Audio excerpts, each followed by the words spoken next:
저는 우리 한길교회 교인들을 크게 옛 교인과 새 교인으로 둘로 그렇게 나눕니다. 언제를 기준해서 제가 옛 교인과 새 교인으로 나눌까요? 혹시 여러분 중에 제 코 옆에 있던 커다란 점을 보신 분이 계십니까? 제 코 옆에 있던 커다란 점을 보신 분들은 옛 교인들이고, 그리고 제 코 옆에 있는 커다란 점을 본 적이 없는 분들은 새 교인입니다. 얼마 전에도 제 아내가 저의 옛날 사진을 보면서 점을 빼고 인물이 확실히 달라졌다고 했는데, 이 연속극에 보면 마당쇠나 혹은 돌쇠를 묘사하기 위해서 일부러 붙여놓는 제법 커다란 점이 제 코 왼쪽에 있었습니다. 몇 년 전에 저는 미용상의 이유가 아니라 건강상의 이유로 그 점을 뺐습니다. 믿어주세요. 진짜로 건강상의 이유로 제가 그 점을 뺐어요. 그런데 이 점으로 옛 교인과 새 교인을 나누는 데는 그만한 이유가 있습니다. 제가 동부에 있을 때 그 한 교인의 아버님께서 미국에 방문했다가 생전 처음으로 교회라는 곳을 나오셨습니다. 이분은 교회를 다녀본 적이 없는 분인데, 그런데 미국에 와서 딸을 따라서 교회를 이제 오시게 된 거예요. 이분이 하는 일은 주로 관상을 보는 일이고, 그리고 운세를 보는 그러한 분이셨습니다. 저를 참 좋아하셔서 그래서 매주 교회에 나오셨거든요. 한 번은 제가 그 집에 신방을 갔더니 그분이 제 얼굴을 유심히 들여다보면서 아주 진지하게 조언을 해 주셨습니다. 코 옆에 점을 빼라는 거예요. 코 옆에 점을 빼세요. 그리고는 그분이 말씀하시기를 자기가 보니까 그 점이 복을 맡고 있어서 점을 빼면 교회가 부흥할 거라고 했습니다. 새 교인들이 많이 올 거라고 했거든요. 저는 그 말을 믿지 않았기 때문에 점을 빼지 않고 있다가 몇 년 전에 LA에 와서 제가 점을 뺐습니다. 그러니까 그 후에 우리 교회에 새로 오신 교인들은 제가 점을 빼서 오신 분들입니다. 한길교회 부흥은 여러분들이 크게 염려하지 않으셔도 되리라고 저는 생각을 해요. 왜냐하면 제 몸에 아직 점이 몇 개 더 남아있기 때문에 여차하면 제가 또 하나 빼면 또 교회가 부흥할 수 있을 거라고 생각을 합니다. 저는 사주를 본다든지 아니면 육갑을 짚어서 아들을 낳을지 딸을 낳을지 사업이 잘 될지 형통할지 알아맞춘다는 이야기를 들으면 정말 그런 게 있겠나, 정말 그런 걸 맞출 수 있을까 싶어서 믿어지지 않기도 하지만, 그렇게 사람들에게 타고난 팔자나 운명이 있어서 팔자와 운명대로 되는 거라면 인간의 노력과 고생이 도대체 무슨 의미가 있을까 싶어서 저는 그런 것들을 마음에 두지 않으려고 합니다. 사람들에게 정말로 정해진 운명이 있을까요? 사람들에게 정말로 피해갈 수 없는 그러한 운명이 사람들에겐 다 있는 걸까요?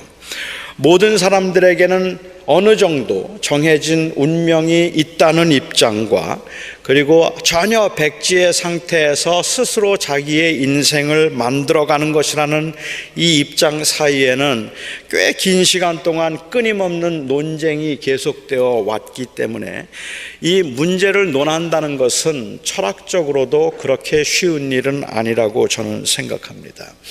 특별히 하나님의 이 절대적인 주권과 섭리를 믿고 있는 기독교인들의 입장에서는 이 문제에 상당히 많은 질문과 의문을 가지고 있습니다. 예정 혹은 선택이라는 이 특별한 교리 때문에 그렇습니다. 하나님의 선택과 하나님의 예정은 모든 인간의 노력과 그리고 수고를 다 무의미하게 만들 수 있다는 이유와, 하나님께서 그렇게 예정하셨다는 사실은 왠지 하나님을 불공평한 모든 고난의 장본인으로 만드는 것 같다는 이유 때문에 많은 사람들은 거부하고 싶어 합니다.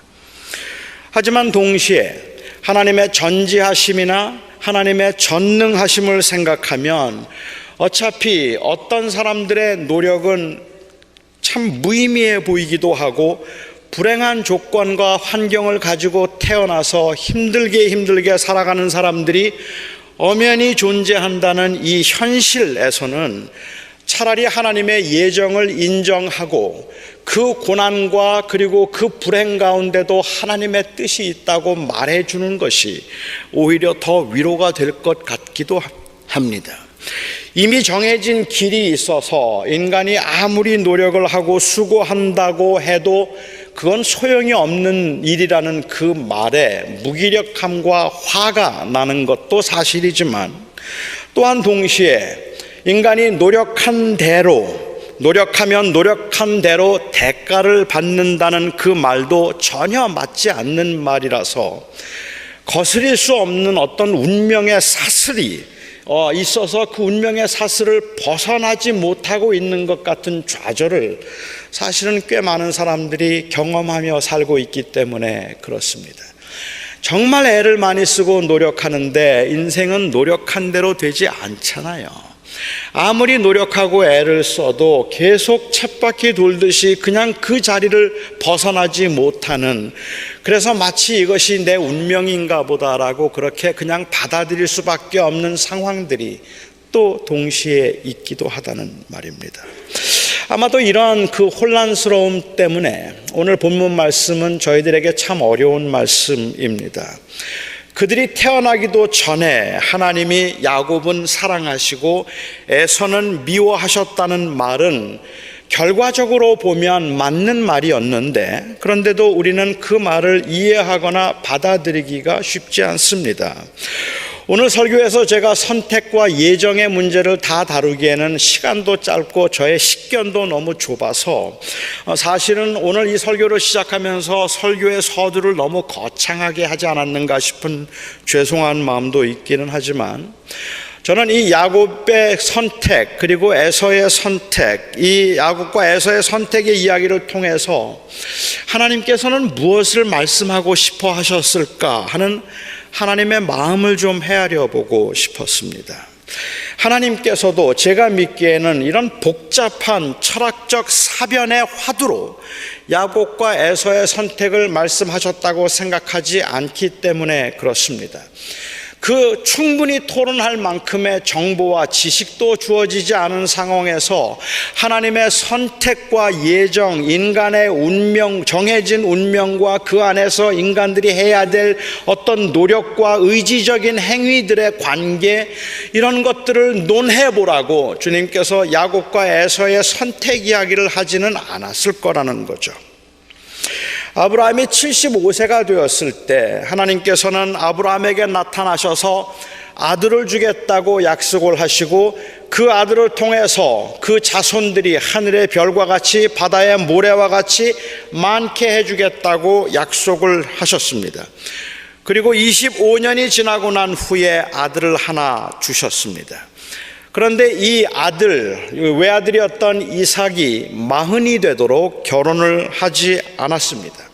지금이야 40까지 결혼을 하지 않는 것도 조금은 일반에 속할 정도가 되었지만, 그 당시에는 도대체 왜 이삭이 40이 될 때까지 결혼을 하지 않았는지가 이해가 되지 않는 일입니다. 그런데 그는 40이 되어서야 결혼을 했는데, 결혼을 하고 난 다음에 이삭도 아브라함과 마찬가지로 자식이 없었습니다. 결혼한 지 20년이 되어서 이삭이 60세가 되었을 때 이제 아내가 임신을 했어요. 그러니까 하나님께서 그 자손을 바다의 모래와 같이 하늘의 별과 같이 많게 해주겠다는 이 약속을 받고 난 후에 85년이 지나서야 겨우 손주 하나 보게 된 셈입니다.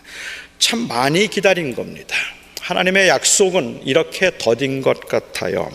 그런데 이 리브가가, 며느리였던 리브가가 아이를 임신하고 엄청난 산고를 겪어야 했습니다.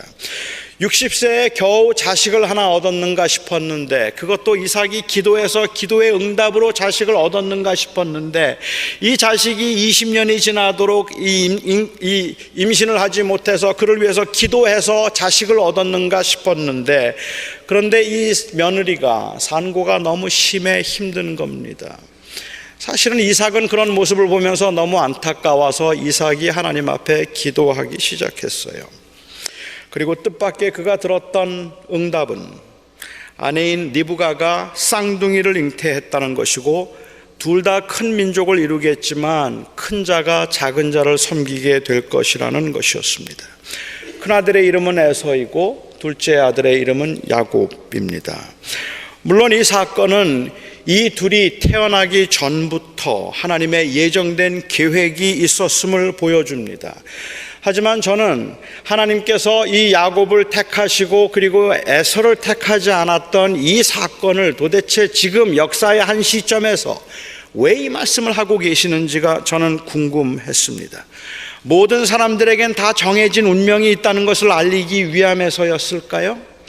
그렇지 않다면 하나님은 절대적인 주권자이기 때문에 하나님께서 마음대로 인간의 운명을 좌지우지할 수 있는 분이라는 사실을 알려주기 위해서일까요?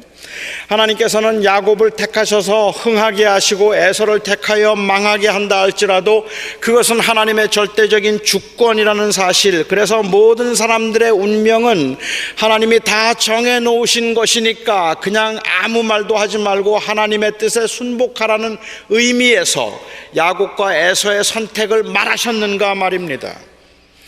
저는 하나님이 모든 인간을 향한 계획이 있다는 것을 믿고 하나님의 전지하심과 전능하심 가운데서 하나님은 그 주권적으로 우리의 삶을 인도하고 계시다는 사실을 믿고 인정하지만, 하나님께서 오늘 야곱과 에서의 선택의 이야기를 하신 이유는 바로 그 사실을 우리에게 알리기 위함이 아니라고 저는 생각합니다.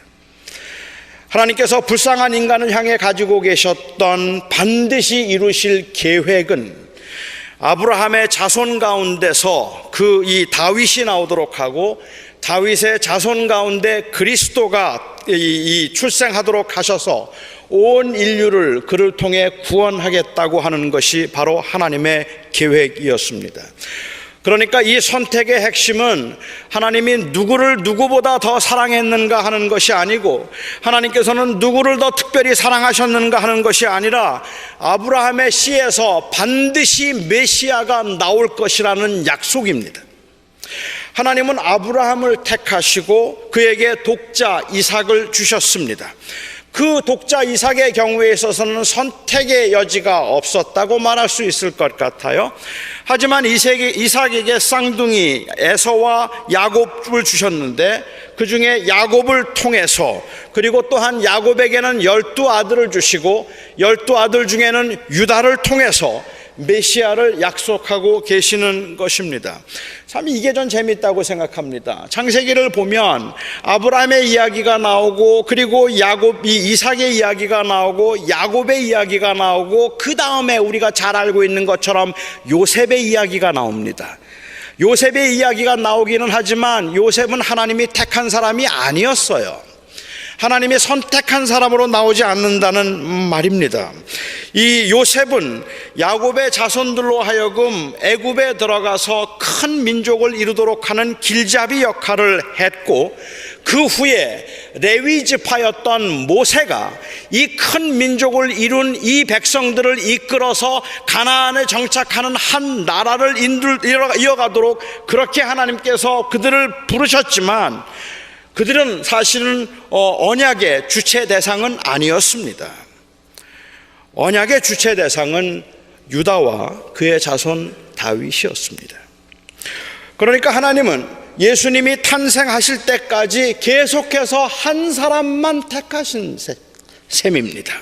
그들 중에는 포악한 왕도 있었고, 그야말로 그 언약이 깨어질 만한, 끊어질 만한 절대절명의 위기의 순간들도 있었지만, 하나님께서는 아브라함에게 약속하셨던 그 약속을 기어코 다윗을 통하여, 다윗에게서 난 그리스도를 통하여서 메시아를 보내심으로 완성하신 겁니다. 너무 복잡해질까 봐 조금 조심스럽습니다만은 제가 다시 정리를 좀 하자면, 야곱의 생애에서 하나님께서 야곱을 선택하신 것에 관한 이 언급은 야곱의 팔자나 야곱의 운명을 말하는 것도 아니고 이 에서의 불우하고 기구한 운명을 말하고자 함이 아니라는 말입니다. 에서가 하나님의 사랑을 받으려고 무진 애를 썼지만, 몸부림을 쳤지만 하나님께서는 에서에게 등을 돌리셨고, 야곱은 하나님이 정해 놓으신 길이 있었기 때문에 아무리 그것을 벗어나려고 애를 썼어도 허사였다는 것을 강조하기 위해서 이 선택의 말씀을 하고 계시는 게 아니란 말입니다. 야곱을 택하신 사건을 통해서 우리가 얻는 교훈이 있다면, 사람마다 정해진 길이 있어서 노력하도 사람의 뜻대로 되는 일은 없다는 그러한 의미가 것이 아니라, 하나님은 인간의 가치와 인간의 조건을 보기 전에 하나님의 그 주권적인 섭리에 의해서 먼저 찾아오시고 사랑하기로 작정하셨다는 것, 그것이 바로 메시지라고 저는 생각합니다. 이 세상에서는 무가치해 보이고 죄도 많고 아무것도 아닌 자임에도 불구하고 하나님이 그를 사랑하신다고 말할 수 있는 것은 하나님이 그를 사랑하기로 작정하셨음을 알기 때문입니다. 한 걸음 더 나아가서 이렇게 야곱을 하나님께서 택하시고 그를 통해 메시아를 보내신 것은 야곱과 야곱의 자손들만을 사랑하기 위한 것이 아니라, 사실은 그래서 그들만 사랑하시고 다른 민족들은 상관하지 않겠다고 말씀하기 위함이 아니라, 바로 이 택하신 야곱의 자손을 통하여서 수많은 사람들을 그리스도께로 인도하기 위한 목적에서 하나님은 야곱을 택하셨다는 것입니다. 제가 그렇게 생각하는 이유는 로마서에 있습니다. 야곱과 에서의 이야기를 아주 드라마틱하게, 그리고 어찌 생각하면 굉장히 레디컬하게 묘사하고 있는 유일한 성경이 있다면 로마서일 것 같은데, 로마서 9장에서 바울의 논리를 보면 이렇습니다. 바울은 이렇게 이야기를 해요. 하나님께서 야곱을 택하셨습니다. 하지만 어느 누구도 야곱을 택하신 이 하나님 앞에서 하나님은 공평하시지 않다든지 하나님이 왜 야곱을 택하셨는가 반문할 수 없습니다. 왜냐하면 누구를 긍휼히 여기시든 그것은 하나님의 마음이기 때문에 그렇습니다. 하나님께서 누구를 사랑하기로 하셨고 하나님께서 누구를 사랑하지 않기로 하셨다 할지라도 아무도 그 하나님 앞에 이의를 제기할 수 없다는 말입니다. 하나님께서 누구를 택하셔서 그를 구원하기로 하시고 하나님께서 누구를 택하지 않았다 할지라도 하나님 앞에서 그것을 이의를 제기할 수 없어요. 토기장이가 마치 진흙을 가지고 한 덩어리를 가지고는 귀한 그릇을 만들고 한 덩어리를 가지고는 천한 그릇을 만들 수 있는 권리가 토기장이에게 있는 것처럼, 하나님께서 그 절대적인 주권 가운데 원하시는 대로 사람들을 택하기도 하고 사람들을 구원하기도 하실 수 있다는 말입니다. 하나님께서 그렇게 하신다 할지라도 그 하나님 앞에 항변하거나 왜 그렇게 하시느냐고 따질 수 있는 사람들은 아무도 없다는 것이 바울의 논리입니다. 그런데 사실은 이것은 바울의 논리가 아니라 유대인들의 논리입니다. 유대인들은 그렇게 생각했어요. 그리고 바울도 그것을 인정했습니다. 하지만 그럼에도 불구하고 이 로마서를 통해서 바울은 지금 이 이야기를, 이 예정과 선택의 이야기를 누구에게 하고 있는가에 따라서 그 의미가 아주 달라진다는 말입니다. 바울이 한 말을, 바울이 했던 이 말이 이방인들을 향해서 한 말이라면 저는 제가 말씀드린 대로 이해하는 게 맞습니다. 다시 말하면 하나님께서 이스라엘 백성들을 택하시고 그 백성들을 구원하셔서 선민으로 삼으셔서 그 백성들을 구원하기로 하셨다 한들, 이방인인 네가 무엇이 간데 감히 하나님 앞에 왜 하나님이 우리를 택하지 않느냐고 말할 수 있느냐 말입니다. 하나님은 하나님의 원대로, 하나님의 뜻대로 유대인들을 택하셔서 그들을 선민으로 삼으실 수 있는 겁니다. 그런데 이 말을 이방인들에게 하지 아니하고 유대인들에게 하고 있다면, 그렇다면 그 의미는 아주 다른 겁니다.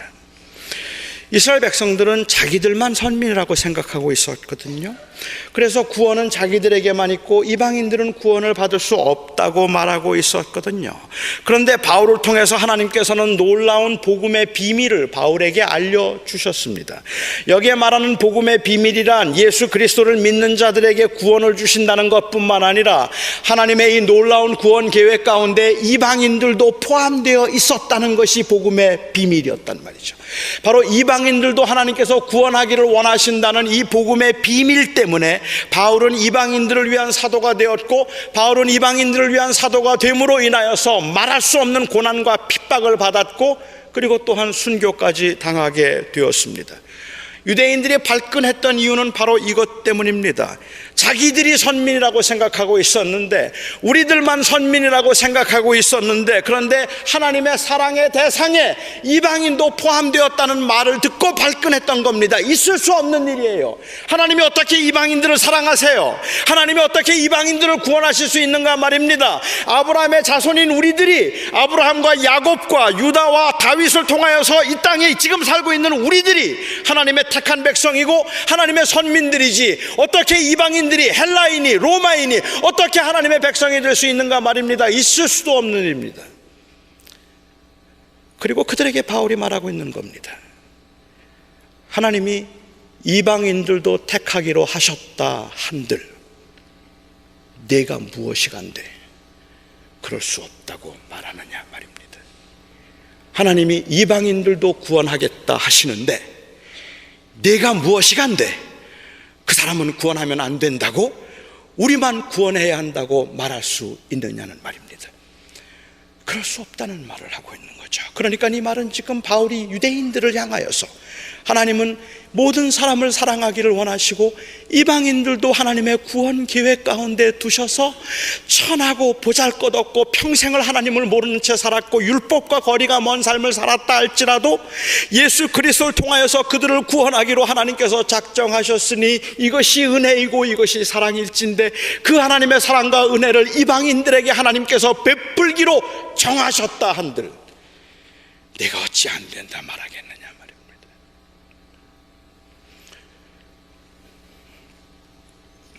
야곱은 사랑하고 에서는 미워하기로 한 그 하나님의 주권, 그 주권으로 하나님은 이제 이방인들도 택하셔서 사랑하기로 하셨다면 하나님은 그럴 수 없다고 말할 수 있는 사람이 누가 있겠느냐 말입니다.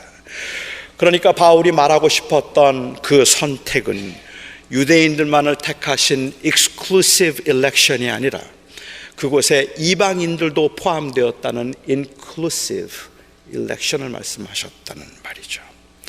하나님께서 죽을 수밖에 없는 죄인도, 하나님을 모른 채 자기 마음대로 평생을 살았던 사람도, 하나님을 믿는다고 말하면서도 계속 넘어지고 흔들리는 사람도 끝까지 사랑하기로 하셨단 말입니다. 매일매일 연약하여서 쓰러지고 부족하기 이를 데 없고 지극히 이기적이라서 자기만 알고 있어서 이런 인간은 하나님이 사랑하시면 안 된다 생각할 수도 있겠고, 너무 고집스럽고 너무 문제를 많이 일으켜서 하나님이 저런 사람들은 사랑할 수 없다고 생각하는 사람, 우리가 그렇게 말씀하지만 하나님이 그래도 그들도 사랑하기로 하셨다면, 그럼에도 하나님께서 그들을 용서하시고 끝까지 그들과 함께 하겠다고 하셨다면 네가 무엇이간데 그런 사람은 사랑하면 안 된다고 말하느냐는 말입니다. 네가 무엇이간데 하나님은 그런 사람들은 멀리 하셔야 된다고 감히 말하느냐는 말입니다. 이 복음의 은혜가 정말로 말할 수 없이 천하고 추하고 더러운 인간들에게조차 임하여서, 아니 평생을 자기만 알고 살다가 마지막 말년에 죽기 직전에 예수 그리스도를 주라고 영접하고 그리고 그 앞에 회개하는 사람들을 보면서 어떻게 저렇게 평생 동안 하나님을 모르고 살던 저 사람을 하나님이 사랑하실 수 있느냐고 누가 감히 말할 수 있겠느냐는 말입니다. 하나님이 사랑하겠다는데, 하나님이 그렇게 사랑하신다는데 누가 그 선택에 감히 이 일을 제기하겠는가 말입니다. 우리가 정말로 부족하고 미련하지만 이 사랑의 관계의 시작이 하나님이었음을 우리가 안다면, 또한 동시에 우리는 나 같은 인간은 하나님이 사랑하시면 안 된다고 말해도 안 되는 겁니다.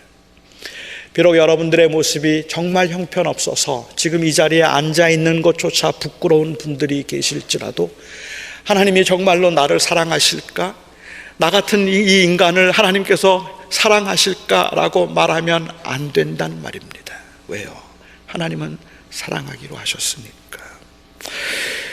야곱의 선택은 사랑을 받을 자격이 미처 생기기도 전에 사랑하시는 하나님의 이 무조건적인 사랑을 강조하고 어느 누구도 자신의 그 믿음의 선택을 인하여 다른 사람들을 무시하거나 다른 사람들을 업신여기거나 그는 사랑하면 안 된다고 말하면 안 된다는 것을 강조하는 것이지, 하나님의 주권적인 횡포에 속수무책일 수밖에 없는 이 인간의 무기력한 상태를 강조하는 것이 아닙니다.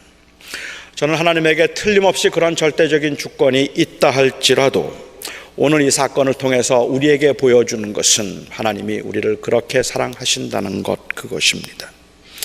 자주 넘어지고 쉽게 변하고 허물이 많고 연약함에도 불구하고 하나님은 야곱을 사랑하기로 하셨습니다.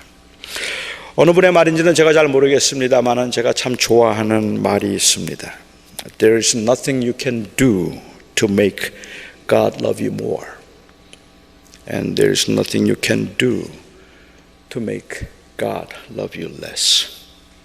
His love is unconditional and infinite.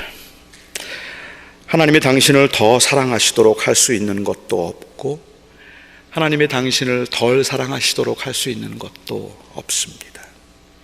그의 사랑은 그냥 무조건적이고 영원하십니다. 여러분이 잘 살아서 하나님이 더 사랑하는 것 아닙니다. 여러분들이 못 살아서 하나님이 여러분을 덜 사랑하는 것 아닙니다. 여러분들에게 사랑을 받을 만한 가치가 있어서 하나님이 여러분을 사랑하는 것도 아니고 여러분들에게 사랑을 받을 만한 가치가 없어서 하나님이 여러분을 버리실 것도 아닙니다. 왜냐하면 이 사랑은 하나님에게서부터 시작된 것이기 때문에 그렇습니다.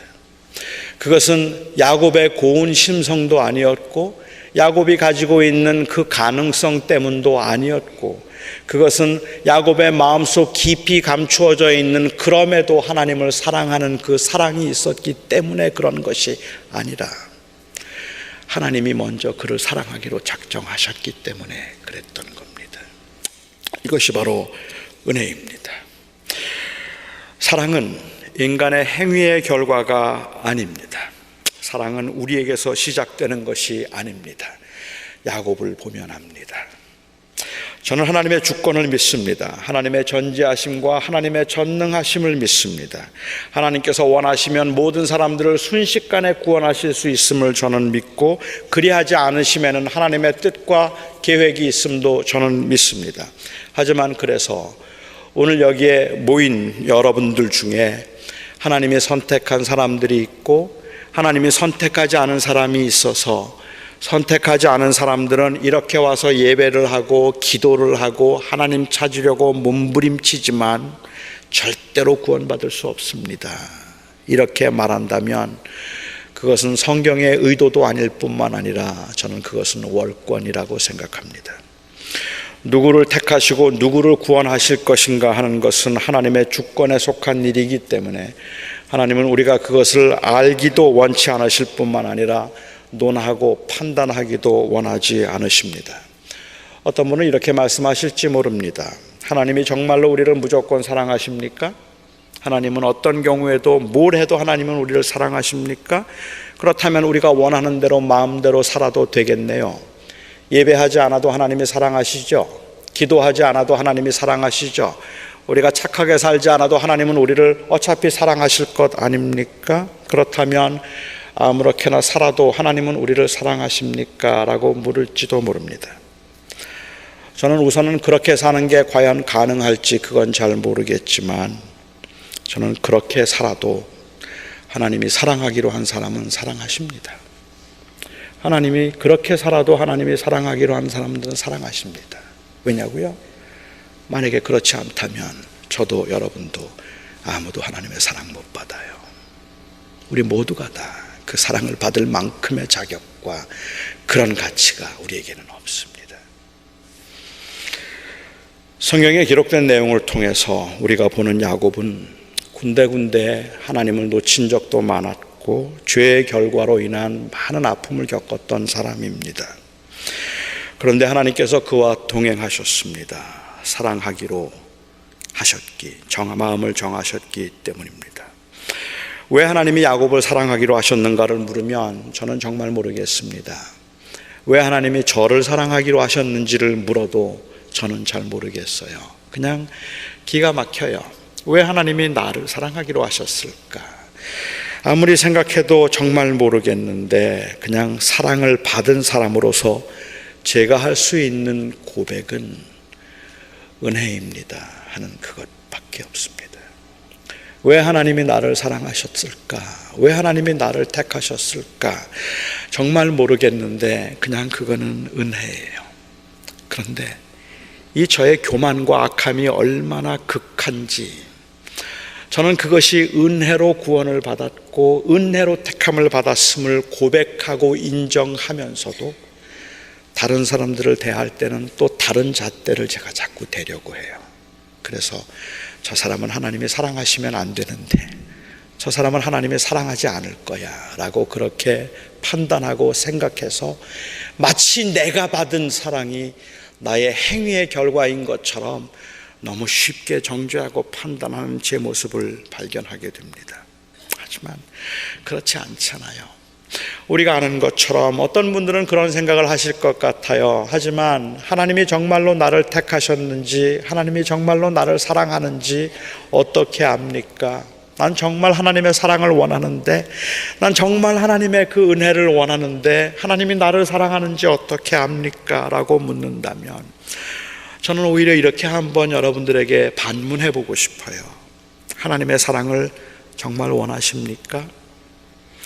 하나님께서 사랑하시고 함께 해주셨으면 좋겠는데 너무 죄가 많고 허물이 많아서 하나님이 나 같은 것도 사랑하실까 두려우십니까?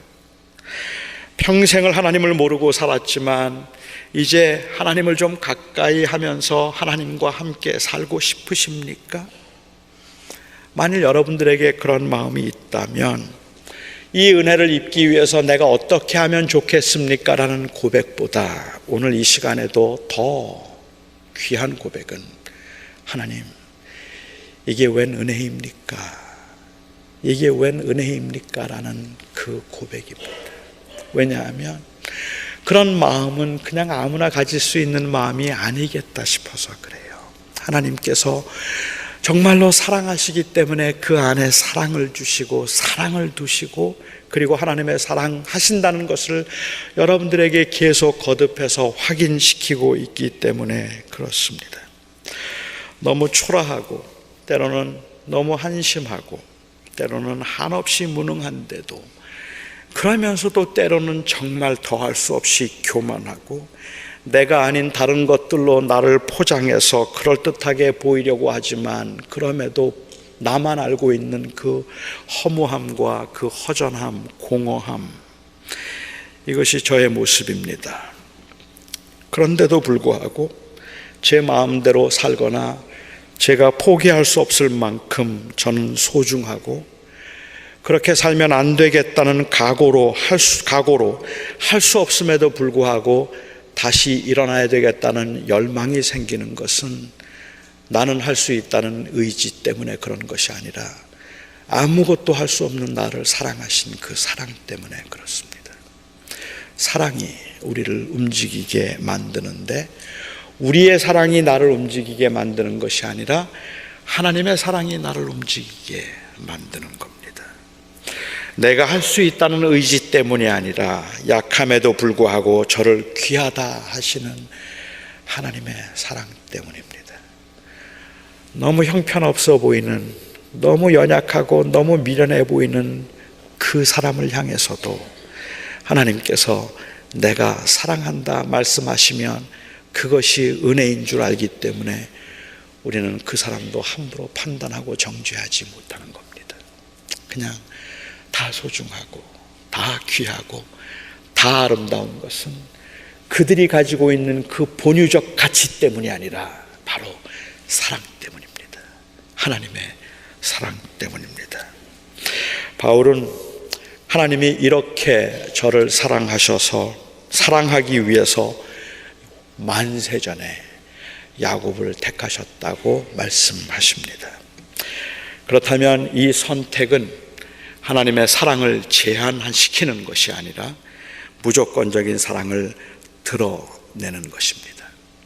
하나님이 여러분을 그렇게 사랑하십니다.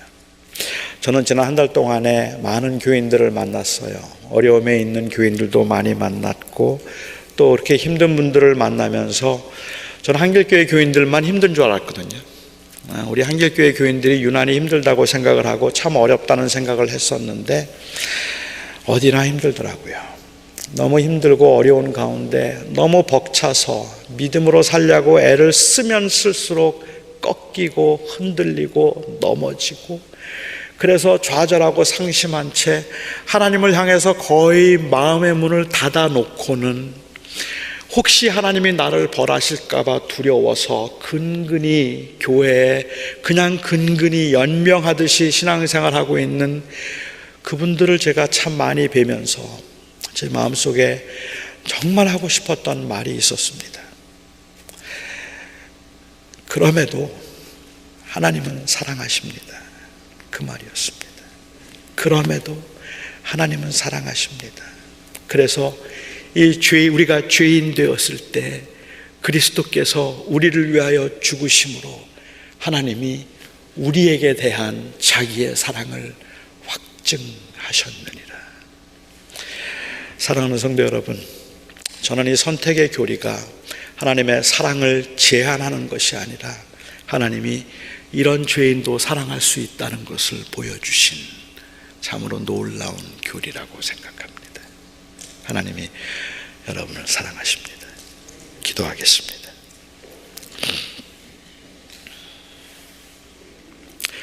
아버지 하나님, 혹시 우리가 하나님의 사랑을 받을 수 있을까 하여서 하나님을 사랑한다고 고백하기도 하고, 혹시 우리의 잘못과 허물과 우리의 연약함을 인하여서 하나님이 마음을 돌리시거나 하나님이 우리를 버리셨을까 하는 두려움도 우리 안에는 문득 떠올라 말없이 한없이 우리를 두렵게 하기도 합니다.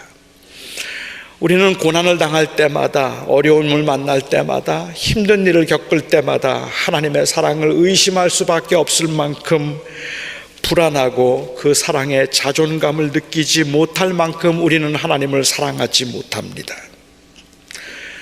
그렇지만 주님, 우리가 하나님이 우리를 더 사랑하도록 하기 위해서 할 수 있는 것도 없고, 하나님이 우리를 덜 사랑하도록 하기 위해서 할 수 있는 일도 없다는, 하나님은 그냥 우리를 그렇게 사랑하기로 하셨다는 그 말이 주님, 우리에게는 얼마나 큰 위로인지요. 우리는 자꾸 우리의 행위와 남의 행위를 보려고 하는 경향이 있지만 오늘 우리는 하나님의 사랑을 주목합니다. 그리고 그 사랑에 감사를 드리며 그 사랑 때문에 우리는 다시 일어날 것입니다. 감사합니다. 주님, 예수님의 이름으로 기도합니다.